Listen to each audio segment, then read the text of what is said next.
Bonjour à tous, bienvenue dans cette nouvelle vidéo sur les filmographies de Gamera. Aujourd'hui, je vais vous parler de Gamera versus Zigra, connu sous le nom de Gamera Tai. Attendez, Gamera Tai Shinkei Kaiju Jigura. Donc, c'est un film de 1971 réalisé par Nyoaki Yusa. Donc, il faut savoir que la Daiei est studio et à la fin de son existence, parce que le studio va faire faillite. Et là, ils se sont fusionnés pour le moment pour le film Gamera vs Zigra par la Nikkatsu.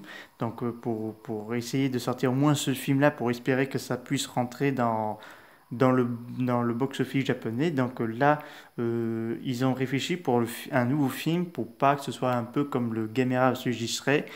Donc ils ont décidé, ah ben, nous allons faire un film de kaiju avec la pollution, parce qu'il faut savoir que la Toho avait lancé un Godzilla vs Chidorah en lien avec la pollution et tout ça. Donc il y avait, malgré certains critiques, le film avait quand même cartonné, Godzilla vs Chidorah. Donc la Daiei voulait faire un même film, mais cette fois avec un autre kaiju qui vient des profondeurs, va créer le kaiju Zigra. Donc il faut savoir que le dessin de Zigra est basé sur, sur le requin lutin, une espèce de rare de requin qu'on rencontre dans les eaux du japonais. Donc c'est pour ça qu'il y a cette allure-là. Donc, donc là, ils vont réaliser le film. Donc là, c'est une invasion extraterrestre, une invasion. Donc là, un vaisseau qui détruit une base lunaire sur la Lune japonais avant de débarquer sur Terre et qui provoque des tsunamis, des raz-de-marée dans le globe. Donc là, on va suivre deux enfants, donc un japonais et un américain, donc dans une espèce de SeaWorld Made Japan, donc en mode japonais. Donc là, avec leur père, ils vont découvrir que c'est une race d'extraterrestres, les Zigra, qui veut conquérir les océans et les mers pour les restaurer et dévorer tous les êtres humains en guise de nourriture. Donc là, pour éviter cette menace, Gamera va venir à sauver l'humanité à nouveau contre la menace Zigra qui a un kaiju des profondeurs, donc là qui peut couper des morceaux, enfin blesser gréement avec ses écailles, ses piquants, donc voilà. Donc la musique du film, ça a été fait par Shinjuku Kikuchi. Donc la production, c'était fait par Hidemasa Nagata et Yoshiko Manabe. Donc le film est pas mal, mais c'est là où le côté un peu casse-pied, je trouve, c'est encore les enfants, même si c'est un film de kaiju consacré aux enfants. C'est malheureusement c'est ça parce que on est focalisé sur les enfants. Je sais que dans les L'air Showa, les caméras étaient proches avec des enfants plutôt qu'avec les adultes. Mais est-ce que c'est pas ça qui a un peu tué un petit peu le film?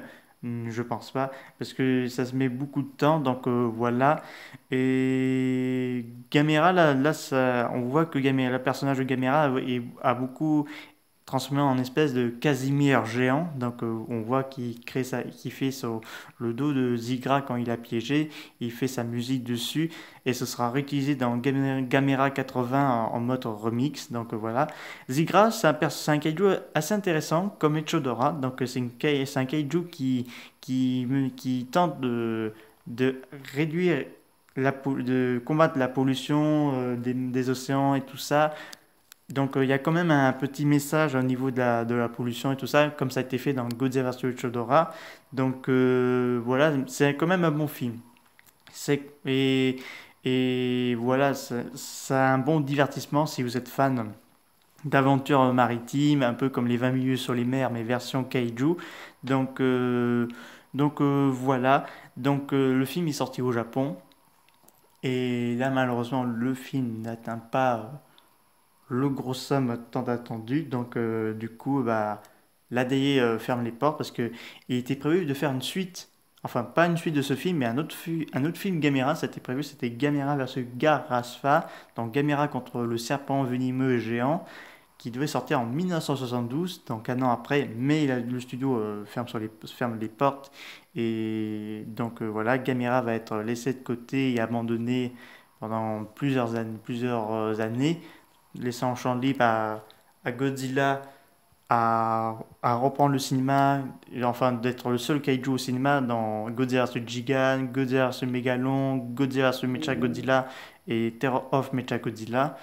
Et donc il faut attendre quand même pour Gamera qui revient en 1980. Donc il faut compter vers les fins des années 70 que la Daiei puisse revenir, entre fin des années 70 et début des années 80, qu'il soit acheté par la Kadovara, c'est eux qui vont acheter la grosse partie des productions de la Daiei, que ce soit Daimajin, Gamera et bien d'autres encore. Donc c'est eux qui vont relancer le Gamera en 1980, mais ça ce sera une autre vidéo à part.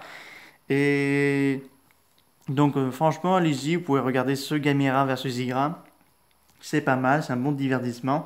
Donc il est disponible dans ce coffret DVD partie 2. Donc vous avez tous les films de 1969 à 1980. Donc film vraiment pas mal. Donc voilà, c'est vraiment un bon film. Je vous dis à très bientôt. Au revoir.